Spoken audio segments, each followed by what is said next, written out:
పశ్చిమాసియా యుద్ధంలో అమెరికా పాత్రపై అనేక సందేహాలు మొదటి నుంచి ఉన్నాయి.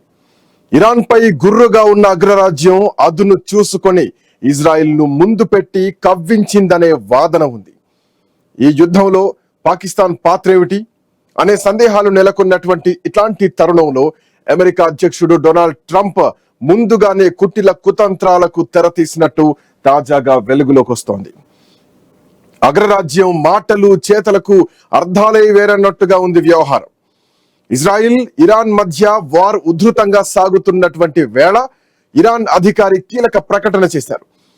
ఇజ్రాయిల్ ఇరాన్ పై అణుదాడి చేస్తే తమ మిత్ర దేశం పాకిస్తాన్ చూస్తూ ఊరుకోబోదని ఇరాన్ అధికారి ఒకరు చెప్తున్నారు. అంతేకాదు ఇజ్రాయిల్ పై పాకిస్తాన్ అణుదాడి చేస్తుందని కూడా ఆయన చెప్తున్నారు. ఈ ప్రకటనతో పాకిస్తాన్ పాలకులు ఉలిక్కిపడ్డారు. ఇరాన్ తమకు మిత్ర దేశమే అయినప్పటికీ ఇజ్రాయిల్ పై అణుదాడి చేస్తాము అన్నది సరికాదు అన్నది ఆగమేఘాలపై ఇప్పుడు ప్రకటనలు ఇచ్చారు పాక్ రక్షణ మంత్రి ఖ్వాజా ఆసిఫ్. ఇదేదో సాదాసీదాగా ప్రకటనగా కనిపించినా గానీ తెర వెనుక మాత్రం పెద్ద ఒక మంత్రాంగమే జరిగిందని నిపుణులు అనుకుంటున్నారు. ఆ గుట్టు క్రమంగా రట్టు కావడం, దానికి భారత్ నిర్వహించినటువంటి ఆపరేషన్ సింధూర్ తోనూ ముడిపడి ఉండటమే ఇక్కడ ఆందోళన కలిగించే అంశంగా కొందరు అభిప్రాయాన్ని వ్యక్తం చేస్తున్నారు. అంతర్జాతీయ వేదికలపై ఇరాన్ కు మద్దతుగా ఉంటాం, కానీ అణ్వాయుధాలు బయటకు తీయబోమన్నది పాకిస్తాన్ మాట. అంతేనా? అరబ్ దేశాలు సంఘటితం కావాలని పిలుపిచ్చారు పాక్ పాలకులు. అంటే ఇతర ఇస్లామిక్ దేశాల ముందు పాకిస్తాన్ తన ముసుగు తీయకుండా తేనె పలుకులు పలికింది. ఈ ప్రకటనలు చేతల వెనుక అమెరికా కుతంత్రం ఉందని కూడా తెలుస్తోంది. ఇప్పుడు పాకిస్తాన్ విదేశాంగ మంత్రి ఇషక్దార్ కూడా ఈ వివాదంలోకి ఎంట్రీ ఇచ్చారు. రక్షణ మంత్రి ఖ్వాజా ఆసిఫ్ మాటలను పశ్చిమ దేశాలు పెద్దగా పట్టించుకోలేదని అనుకున్నారో ఏమో. పాక్ అణుదాడి చేస్తుందన్న ఇరాన్ వ్యాఖ్యలు బాధ్యతారహితంగా పేర్కొన్నారు ఇషక్దార్. అంతేకాదు 1998లో పాక్ ప్రకటించిన అణు విధానంలో ఎలాంటి మార్పు లేదని ఆయన చెప్పారు. తమ దగ్గరున్న అణుశక్తిని చూశాక తమ దేశంపై ఇజ్రాయెల్ కన్నెత్తి కూడా చూడలేదన్నది దార్ కామెంట్. అయితే పాక్ ఈ ప్రకటన చేయడం వెనుక ఆ దేశంలో నెలకొన్న భయాందోళనలు ఒక కారణం.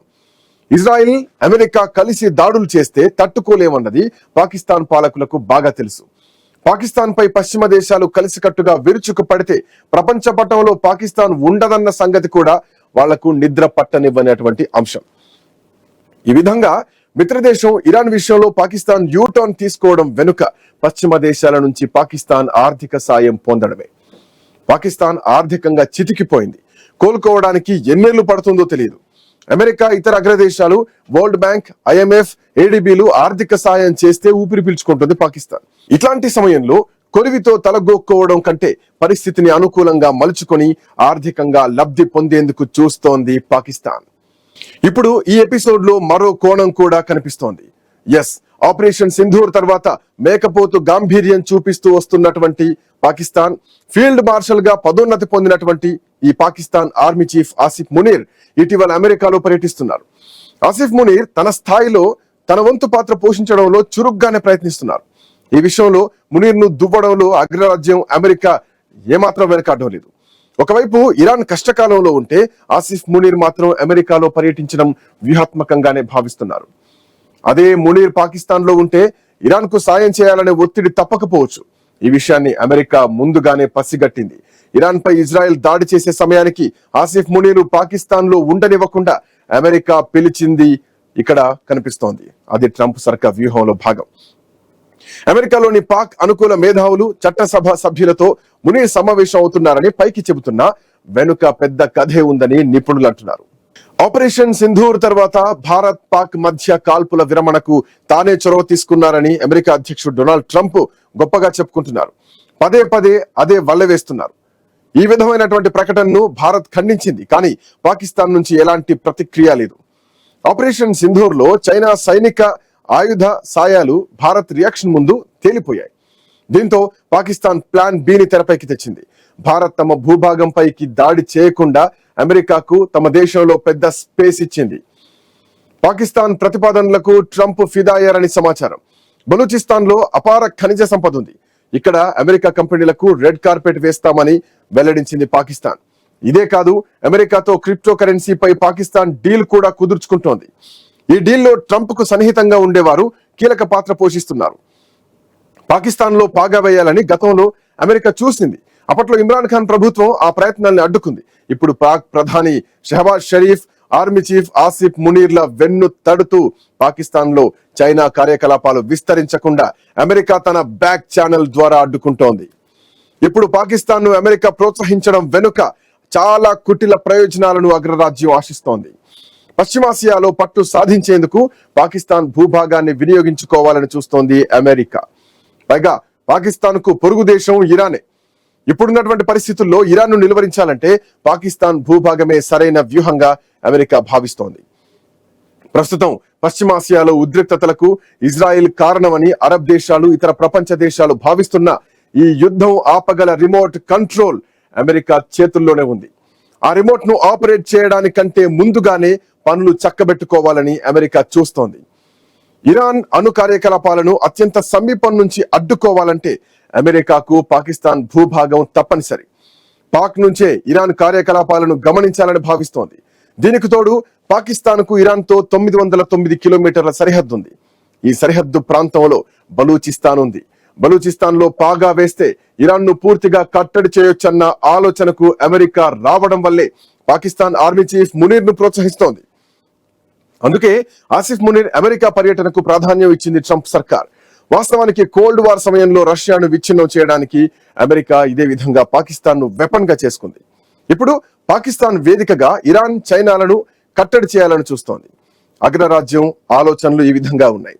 ఇప్పటికిప్పుడు ఇరాన్ ను అడ్డుకోవడమే అమెరికా లక్ష్యం. అందుకే చైనా సంగతి పక్కన పెట్టి ఇజ్రాయిల్ సాయంతో పాకిస్తాన్ నుంచే ఇరాన్ ను నాశనం చేయడానికి పూనుకుంది అమెరికా. అమెరికా ఎత్తుగడలు చూస్తుంటే ఇరాన్ పై ఇజ్రాయెల్ దాడులకు చాలా ముందుగానే ప్లానింగ్ వేసినట్టుగా తెలుస్తోంది. ఈలోగా పెహల్గా ఉగ్రదాడితో పాక్ ఆర్మీ చీఫ్ దుందుడుకు వైఖరి ప్రదర్శించారు. భారత్ తీవ్రంగా ప్రతిఘటించేసరికి పాకిస్తాన్ కంటే ఎక్కువ ఉలిక్కిపడింది అమెరికా మాత్రమే. తన భవిష్యత్ కార్యకలాపాలకు విఘాతం కలుగుతుందని భావించే ట్రంప్ చాలా వేగంగా కాల్పుల విరమణకు పాకిస్తాన్ నొప్పించారు. అమెరికా చెప్పడం, పాకిస్తాన్ పీచెమూడవడం వెనుక అసలు కథ ఇదే అని ఇప్పుడు విశ్లేషకులు అంచనాకు వస్తున్నారు. ట్రంప్ అనుకున్నట్టుగానే భారత్ పాక్ మధ్య కాల్పుల విరమణ జరగడంతో ఇక ఆలస్యం చేయకుండా ఆపరేషన్ ఇరాన్ చేపట్టారు అమెరికా అధ్యక్షుడు. ఇజ్రాయెల్ ను ముందు పెట్టి కథ నడిపించారు. ఇజ్రాయెల్, ఇరాన్ రెండు భారత్ కు మిత్ర దేశాలే అయినప్పటికీ ఇజ్రాయెల్ తీసుకునే చర్యలకు భారత్ అడ్డు చెప్పదనే నమ్మకం ట్రంప్ది. అలాగే పాకిస్తాన్ భూభాగంలో పాగా వేస్తే భారత్ కు వచ్చేటువంటి నష్టమేమీ ఉండదనే భరోసా కల్పించే ప్రయత్నం చేస్తున్నారు ట్రంప్. అన్ని అనుకున్నట్టు జరగడంతో ఇరాన్ పై ఇజ్రాయెల్ దాడి చేసే సమయానికి పాక్ ఆర్మీ చీఫ్ ఆసిఫ్ మునీర్ అమెరికాలో పర్యటించేలా జాగ్రత్త పడ్డారు ట్రంప్. అదే మునీర్ పాక్ లో ఉంటే ఇరాన్ కు సైనిక సాయం చేసేలా సొంత దేశంలోనే ఒత్తిడి రావచ్చని అమెరికా సందేహించి పావులు కదిపింది. పాకిస్తాన్ కు ఈ ఆపద కాలంలో కావాల్సింది డబ్బు. అది మేమిస్తాం, సాయం చేస్తాం, బదులుగా మాకు బెలూచిస్తాన్ లో పాగా వేయడానికి చోటిస్తే చాలు, పరస్పరం లబ్ధి పొందొచ్చని ట్రంప్ ఒక బిజినెస్ మెన్ గా చెప్పిన మాటలు పాకిస్తాన్ పాలకులకు బాగా నచ్చేశాయంట. ఇప్పుడు పాకిస్తాన్ లో అమెరికా కాలు మోపడమే తరువాయి. బెలూచిస్తాన్ లోని ఖనిజాలను అమెరికా సొంతం చేసుకోబోతోంది.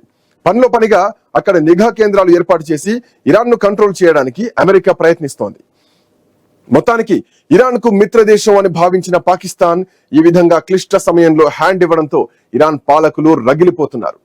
పాకిస్తాన్ ఇంత కుట్ర చేస్తుందా, ఇంతటి నమ్మక ద్రోహమా అని కుతకుతలాడుతున్నారు. అయితే ఇక్కడ గమనించాల్సినటువంటి అంశం ఇంకొకటి ఉంది. పాకిస్తాన్ లో అమెరికా పాగా వేస్తే ఇన్నాళ్ళు పాకిస్తాన్ కు సాయం చేస్తున్నటువంటి చైనా ఊరుకుంటుందా?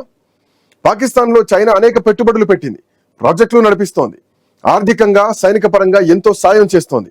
అంతేకాదు, ఇలా పక్కలో బల్లెంలా అమెరికాను తీసుకొచ్చి పెడతామంటే చైనా ఊరుకోకపోవచ్చు. ఒక్క చైనానే కాదు, సమీపంలోనే ఉన్న రష్యాకు ఇది రుచించని అంశం. ఇవేవి ఆలోచించకుండానే పాకిస్తాన్ అమెరికా బుట్టలో ఎలా పడిందన్నదే ఇక్కడ ప్రశ్న.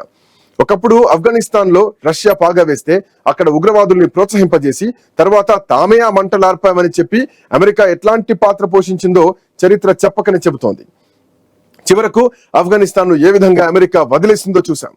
ఇప్పుడు పాకిస్తాన్ అవసరం తీరాక అమెరికా అదే విధంగా చేయబోదని గ్యారెంటీ ఏమిటి అన్న వాదన కూడా వినిపిస్తోంది. మొత్తానికి పశ్చిమాసియా యుద్ధ మంటల వెనుక నడుస్తున్నటువంటి వ్యూహాలు ప్రపంచ పటంలో అగ్రరాజ్యాల బలాబలాలను మార్చే విధంగా కనిపిస్తుంది.